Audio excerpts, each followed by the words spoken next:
1994년 대한민국에는 유독 대역 강력 사건이 많았습니다. 당시 동아일보 일면의 기사입니다. 범죄 조직 지존파 사건은 당시 전국을 공포에 몰아넣었죠. 그런데 비슷한 시기 한 달도 안 되는 이 짧은 기간 동안 6명의 여성을 납치, 살해하며 전국을 누빈 살인 택시 사건이 발생합니다.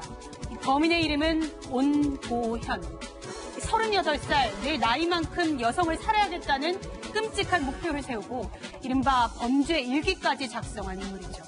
오늘 판결의 재구성에서는 한때 여성들의 택시 기피증까지 불러일으킬 정도로 두려움을 안겨줬던 온보현, 그의 범죄를 되짚어보겠습니다. 네, 그러니까 온보현의 처음 범행이 시작된 시기가 이른바 지존파 사건으로 시끄럽던 1994년 여름이죠. 예, 지존파 사건도 참 그때 대단했던 사건인데요. 네. 이 온보현 사건은 거기에 조금 묻힌 면이 있었습니다만은 그 이상으로 끔찍한 사건입니다. 네. 1994년 8월 초인데요. 이때 이제 만으로 37세, 우리 나이로 38세입니다. 이때 온보현이가 살인 계획을 세우게 되는데요. 네. 우리 나이로 38세니까 38명을 죽이겠다. 이런 이제 계획을 세웁니다. 오. 그리고 이제 전북이 고향인데 그 고향에 내려가 가지고서 숙부집에 머무르면서 고향 근처 야산에 구덩이를 미리 파놓습니다. 네. 거기 묻겠다는 것이죠. 그리고 나서 이제 택시를 차고해서 훔칩니다. 그런 다음에 번호판을 훔쳐가지고 이제 살인 택시를 만듭니다. 가짜 택시를 하나 만든 거죠. 네. 그리고서 드디어 이제 8월 28일 날 작전을 이제 개시하는데요. 온보현 입장에서 말이죠. 강동구 암사동 사거리에서 20대 여성을 그 살인 택시에 태웠어요. 네. 그리고서 협박을 해가지고 경기도 이천으로 이제 이동을 했죠. 네. 그런데 여성이 살해달라고 그러면서 막 발버둥을 치고 영도고속도로에서 그 문을 온보현이가 네. 잠시 열었는데 그때 네. 이제 탈출을 합니다. 네. 그래가지고 그 여성은 이제 살았죠. 그리고 나서 이 온보현이는 여성을 쫓지 못하고 두려움을 느꼈을 것 같습니다. 도주를 일단 합니다. 그렇군요. 첫 번째 범행에서 일단 실패로 끝났습니다. 그런데 여기서 멈췄으면 좋았을 텐데 다음 범행이 바로 이어지죠. 그렇죠. 이어서 범행이 이어졌는데 송파에서 40대 여성을 택시를 태웁니다. 네. 택시를 납치한 거죠. 가면서 구리 안산 그 고속도로 입구에서 성폭행을 또 시도를 했어요. 네. 그래서 그리고 또 계속 가서 김제 영천에 가가지고 거기 왜냐하면 미리 그 야산에 구덩이를 파놨거든요. 네. 거기를 데려가가지고 또 성폭행을 또 하는 거예요. 그 다음에 입을 막고 손도 묶고 다리도 묶고 한 다음에 그 구덩이에 그 40대 여성을 집어넣은 거예요. 네. 살해사가 있었던 거죠. 그리고 나서 희한하게도 바로 못 했어야 되는데 네. 피곤하다고 잠을 잔 거예요. 아, 그래요? 예, 온보현이가 잠을 자니까 그 구덩이에 있던 40대 여성이 몸부림쳐가지고 겨우 풀렸어요. 네. 그래가지고 거기서 빠져나와서 도망간 다음에 그 다른 분한테 그 범행 신고를 한 거죠. 그렇군요. 도와줘가지고 풀려난 건데 어떻든 그 신고를 이제 했을 거 아닙니까? 신고를 하니까는 경찰관들이 와보니까 택시가 있는 거예요. 네. 택시를 압수를 했겠죠. 그런데 온보현이가 그 택시를 보고 있었어요. 그래가지고 그 자기 갖고 다니던 범행의 사에 간 택시가 흡수가 되니까 수사가 시작되구나 싶어가지고 대전으로 도주를 한 거죠. 그렇군요. 그러는데 경찰에서는 택시도 수사해가지고 지문 같은 걸 확인하겠죠. 네. 그리고 그 피해자를 통해서 뭐 그 범인을 찾기 위해서는 검색을 했는데 그 구리 아무튼 그 택시 기사들이 서울에 있는 택시 회사를 뒤져가지고 전체 현직이던 그만뒀던 사람을 다 조사를 했어요. 해가지고 피해자 면접사 사진을 볼 수 있으니까 했더니 그 온보현의 신상이 나오게 된 거죠. 그렇군요. 어쨌든 범행 성공 여부에 관계없이 피해 여성들이 도망을 갔으니까 경찰이 수사에 들어갔을구나 이런 건 짐작할 수 있었을 텐데 온보현의 범행이 계속됩니다. 네, 왜 그러냐면 온보현이가 자기의 어떤 그 범행 동기 자체가 그 자기 파괴적인 그런 성격을 갖고 있어요. 그래서 이제 본인은 경찰에서 뭐 자기에 대해서 인지를 하든 하지 않든 본인이 그 계획을 해놓은 상태에서 지속적으로 이제 범행을 계속하게 되는데요.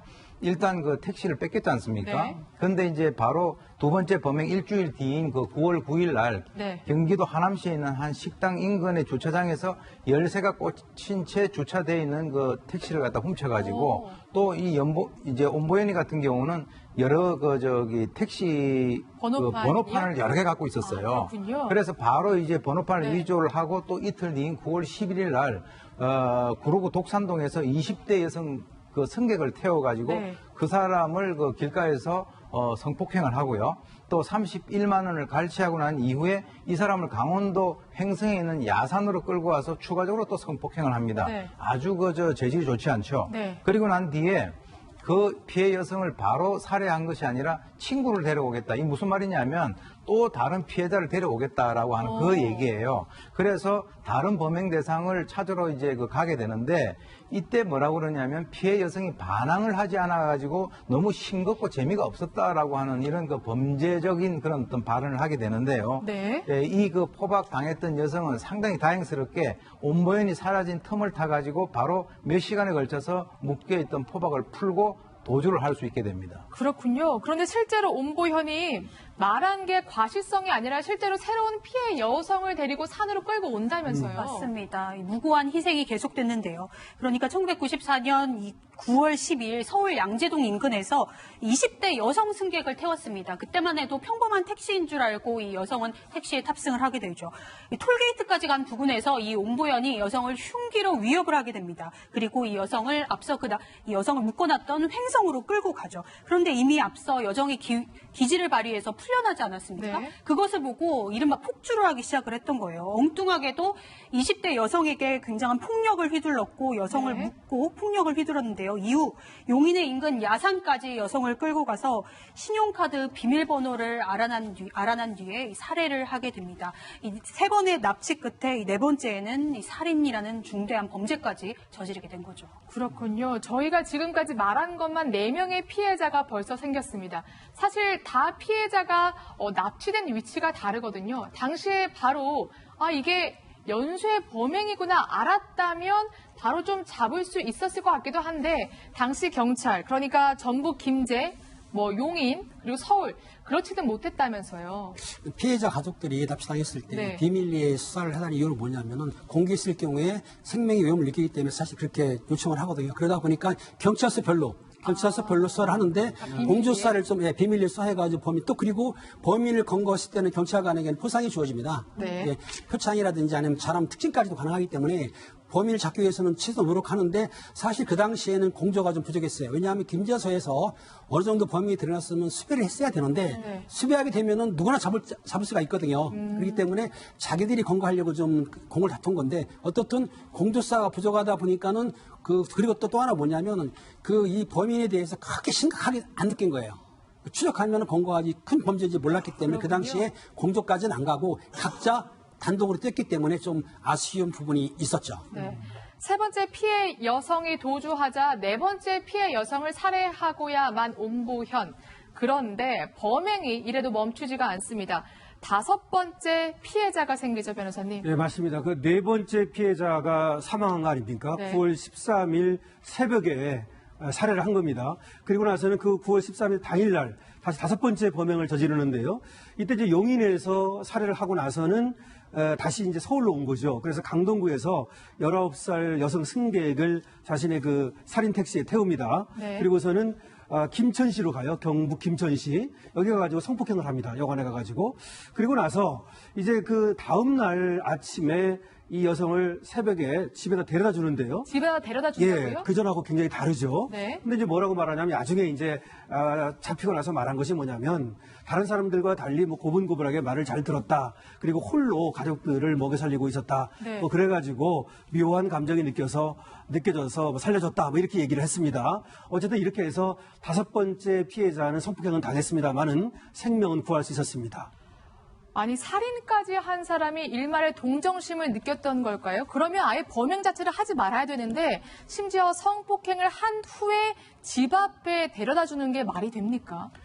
그것은 이제 네. 본인이 그 어떤 그 피해자에 대해서 나름대로 주관적인 판단을 하는 거죠. 그거는 어떤 그 심리냐면 네. 자기가 이 피해자에 대해서 정권을 갖고 있는 거예요. 내가 이제 죽일 수도 있고 살릴 수도 있다. 신체랑요? 그렇죠. 그러니까 자기가 상대를 조종 네. 통제를 하기 때문에 내가 만약에 결심을 해가지고 죽인다라고 하면은 죽음을 당하는 것이고 내가 살려주고 뭔가를 베풀어주면 그 사람은 수혜를 받는 네. 거예요. 그런 상황에서 본인이 생각했을 때는 아마 집안을 책임지는 가장이라고 하는 이것이 본인이 이전에 어떤 그 경험하고 약간 그 중첩되어서 네. 공감대를 형성했을 그럴 가능성도 배제를 할 수 없습니다. 그렇군요.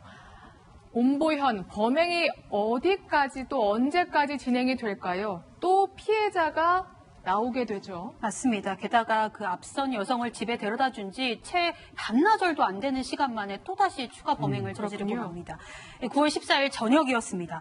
20대 여성 역시 승객을 태웠는데요. 이 피해 여성에게 이 성폭행을 시도하려고 하다 이 여성이 반항을 하니까 분노를 하게 되면서 흉기를 휘두르게 됩니다. 이 여성이 극렬하게 저항을 했고요. 이 과정에서 이 옴보연이 이 손을 다쳤고 극도로 흥분한 상태에서 무차별적으로 흉기를 휘둘러 결국 여성을 살해하게 됩니다. 6번째 안타까운 희생자가 나타난 건데요. 이 여성의 시신 이 옴보연은 경북 김천시 이 외곽 고속도로 도로변에 시신을 유기까지 했습니다. 네. 저희가 이 옴보연의 살해 일지를 한번 지금 달력으로 구성을 해봤습니다. 사실 굉장히 이해가 안 됐기 때문인데요. 1일, 4일, 그리고 11일, 12일, 13일, 14일. 보통의 연쇄 살인범이라도 어느 정도 간격이 있기 마련인데 이 정도면 거의 폭주 수준인 것 같아요. 일반적으로 우리가 연쇄라고 하는 것은 주로 이제 그 강간이라든가 살인이라든가 네. 하는 이런 어떤 범죄에 대해서 붙이는 건데요.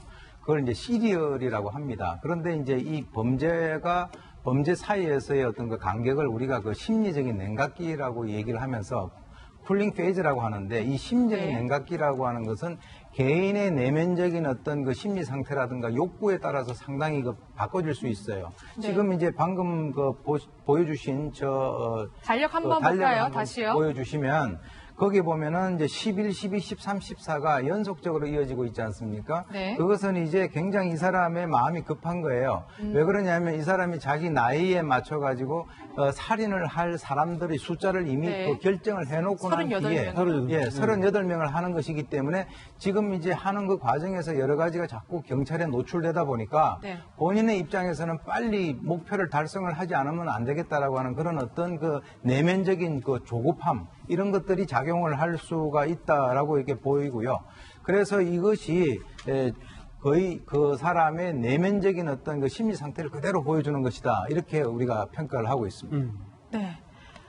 그런데 사실 옴보연의 6차 범행 이후에 당분간 범행이 이루어지지 않게 되는데 변호사님 이유가 뭐였죠? 그렇죠. 사실은 6차 범행 때 그 강하게 저항을 했지 않습니까, 네. 여성이? 그래가지고 손을 다쳤거든요. 네. 그러니까 더 이상 범행을 하기 어려웠어요. 그래서 강동구 철호동으로 숨어듭니다. 네. 구석진 여관방을 정해가지고 거기 13일간 머물렀는데요. 그래서 여관 주인이 좀 이상해가지고 그 손도 다쳤고 해서 손 어떻게 다쳤냐 이렇게 물으니까 아내와 싸우다가 차마 때리지는 못하고 맥주병을 내리쳤는데 손가락을 다쳤다. 뭐 이런 식으로 핑계를 대고요. 그다음에 회사 택시를 갖고 다녔거든요. 네. 그래가지고 회사 택시인데 안 들어가도 되느냐 뭐 이렇게 물으니까 원래는 내 택시인데 그냥 네. 면허가 없어가지고 개인 택시 면허가 없어갖고 회사 이름으로 등록을 한 거다. 뭐 이런 식으로 둘러대고 하여튼 전혀 그 초조해하거나 또는 그 긴장하거나 이런 모습을 보이지 않았다는 거죠. 어떻게 보면 여기서 머무르면서 손을 이제 그 회복을 한 다음에 다시 범행으로 나가려고 했던 것이죠. 그렇게 추정을 할 수 있겠군요. 그런데 그 당시 1994년 9월 20일 그 유명했던 지존파가 검거가 됩니다. 그래서 9월 27일 옴보연에 대해서 경찰이 공개 수사를 전환하는데요. 그런데 정말 놀라운 일이 생깁니다. 이 옴보현이요, 살인을 그야말로 폭주를 하다가 자수를 한다면서요, 팀장님? 그렇습니다. 27일 날 공개 수배를 내렸는데 그 옴보현이가 공개 수배를 보고 신경이 변화를 일으킨 거예요. 그래가지고 밤 9시 20분경에 금친 차량을 몰고 서초 경찰서로 갔어요. 서초 경찰서 가가지고 교통사고 났다, 신고를 왔다고 들어가서 형사를 만난 다음에 본인이 사람을 죽이고 그런 성폭행했다고 시인을 해버린 거예요. 네. 이해가 안 가지 않습니까? 그런데 그 당시 서초소에서 지존파를 검거해서 수사 중이었었거든요. 네. 그러니까 옹보연이는 그런 범행을 하면서도 지존파하고 자기하고 비교를 한 거예요. 정사 문제가 있는 거죠. 약간의 경쟁 심리군요. 그렇죠. 있었고 오히려 또 지존파가 있는 강파 같이 넣어달라는 식으로. 그러니까 그 옹보연이는 정치의 문제가 뭐냐면 일단은 자기보다 언론에서 언론이 더 나오고 네. 또 그리고 더 강한 그 사람들은 이제 지존파는 사실 돈 많은 사람을 죽였다고 하는데 돈이 없는 사람도 죽였거든요. 근데 자기는 목적 없이 죽인 거야. 네. 그러다 보니까 지존파에 대한 어떤 경쟁의식이라고 그럴까 이해 안 가는 부분인데 어떤 그렇게 했어요. 그리고 본인이 진술할 때 뭐라 했냐면 활부탄 50명 정도를 납치해가지고 살인을 계획을 세웠다는 거예요. 그렇죠. 근데 결과적으로 그렇게는 못했고 6명을 납치한 중에 2명을 살해한 거죠. 그리고 친했기 때문에 본인은 지존파와 비교하는 거를 좀 본인은 희열을 느꼈던 것 같아요. 그래서 감옥에 넣어달라고 했지만은 제 생각에 보기에는 그 지존파에 대한 어떤 열등의식은 아니다 하더라도 범죄에 대한 그런 경쟁심이라던가요? 그런 거는 좀 있었던 것 같아요. 네, 실제로 온보현이 지존파와 비교해보고 싶다며 자신의 그야말로 범행 일지를 작성하게 되는데요. 좀 다 함께 확인해보면서 이야기를 해보겠습니다. 네. 지금 범죄 노트를 보면 그야말로 자기 과시욕이 대단해 보입니다. 예, 맞습니다. 저 범행 일지라고 하는 것을 나중에 이제 보니까 써놨어요. 24쪽 분량이었는데요. 거기에 보면은 범행 준비 과정, 그리고 피해자 인적 상황, 당시의 심정, 그리고 사건의 어떤 구체적인 내용, 이런 것들이 다 적혀 있는 거예요. 네, 그래서 보면은 구리 안산 고속도로 입구에서 성폭행했다. 강원도 행성으로 가서 성폭행 후 31만 원을 빼앗았다. 네. 3, 4일 놀면서 다음 범행을 생각한다. 이런 내용이 들어있고요. 네. 그런 것뿐만 아니라 경찰 수사력을 조롱하기도 하고 이런 내용도 있어요. 꼭 나의 목적을 달성해 이 부문 세계 제일이 되겠다. 즉 살인사건에서 세계 제일이 되겠다. 이렇게 얘기를 하고 있고요. 김제 경찰서 바보 같은 녀석들 전국에 수배한다고 내 스스로 자수하기 전까지는 절대 잡지 못한다. 뭐 이런 얘기를 하고 있고요. 그 다음에 지존파 사건으로 사회가 떠들썩할 때 살해 목표 인원을 이제 38명으로 했다가 다시 50명으로 바꾼 그 내용도 나타나 있습니다. 하여튼 이렇게 해가지고 범행 일지를 기록한 걸 보면은 상당히 이 사람이 우발적이거나 이런 것이 아니라 치밀하고 계획적인 범행을 했다. 그래서 어떻게 보면은 사회를 한번 뒤집어 놓겠다. 이런 생각을 갖고 범행에 나선 것으로 보입니다. 네. 범행 동기가 이쯤이면 가장 궁금해 보이는데 이런 말을 했다고 합니다. 아버지가 미워서 그랬다. 어머니 기일에 죽으려 했다. 특히 마지막 줄 보시죠. 범죄를 저질러서 가족들이 창피해서 고향에 못 오게 하고 싶었다. 그리고 왜 남자가 아니라 여성을 상대로 했을까 물어봤더니 남자보다 여자가 쉽지 않은가. 억울한 누명으로 벌금형을 받자 사교된 여자가 절교를 선언해서 여자 보는 눈이 달라졌다. 시간 관계상 짧게 여쭤보겠습니다. 교수님, 이러한 심리는 뭐라고 봐야 됩니까? 그것은 이제 일반적으로 자기 아버지에 대해서 근본적인 적대감이 있어요. 왜 그러냐면 자기 눈 앞에서 어머니가 극단적인 선택을 하는 것을 목격을 했고요. 그래서 이제 아버지를 그 자리에서 때리고 그리고 아버지를 자기 가장 악랄한 범죄자의 아버지로 만들겠다라고 하면서 혈서를 쓴 적이 있어요. 네. 근데 이제 그와 연관돼 가지고 지금 중년 남성들을 대상으로 범행을 하게 되면 굉장히 힘들지 않겠습니까? 약한 상대의 여성을 갖다 고르는데 그것이 79년도에 같이 살던 여성이 있는데 80년도에 그 여성이 바로 자기를 버리고 도망가서 미웠다. 그러니까 이 두 개를 같이 해서 나름대로의 범행 동기를 합리화시킨 것이고 이 사람은 그저 어떤 목적 없는 그냥 그 사람들을 살해하는 그런 행위를 계속했을 뿐이죠. 그렇군요. 결국 온보현 1심과 2심, 3심 모두 사형이 선고되고요. 지난 1995년 11월 이렇게 사형이 집행이 됩니다. 그토록 자기가 경쟁 심리를 추구했던 지존파와 함께였는데요. 형장의 이슬로 사라진 겁니다. 저희는 60초 후 다시 뵙겠습니다.